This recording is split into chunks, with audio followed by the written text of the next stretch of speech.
ඇත්තටම මෙතන මාරම ලස්සනයි. ඒ වගේම නිදහස්. දඩැල්ල මේ කනත්ත පහුවෙච්ච ගමන්ම තියෙන්නේ මෙතන. බලා ගන්නත් ලේසියි.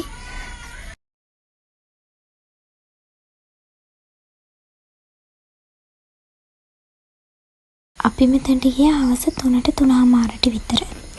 ඒ වෙලාවේ කවුරුත්ම හිටියේ නෑ. මාරම නිදහස් මෙතන. ඒ වගේම මෙතන ඇත්තටම ලස්සනයි.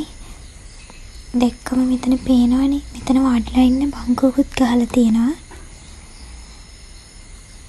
ඔය අපි දෙන්න වාඩිලා ඉන්නේ එතන.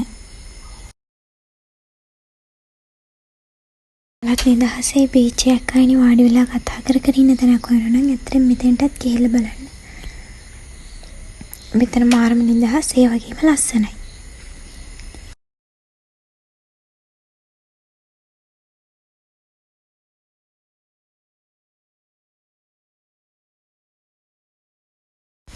අපි දෙන්නත් ගොඩක් කළා මෙතන කතා කර කර හිටියා. එතන ඉතින් කොච්චර හිටියත් මදි. ඇත්තට මෙතන මාරම ලස්සන තැනක්. ඔයාලා අනිවාර්යෙන්ම ගාල්ලට එනවා නම් මෙතෙන්ට ඇවිත් බලන්න.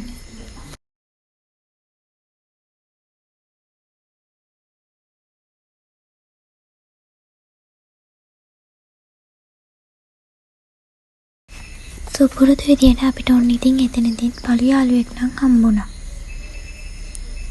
පේනවනේ යා ළඟට ඇවිත් ඔළුව අත ගාව ගන්න හැටි.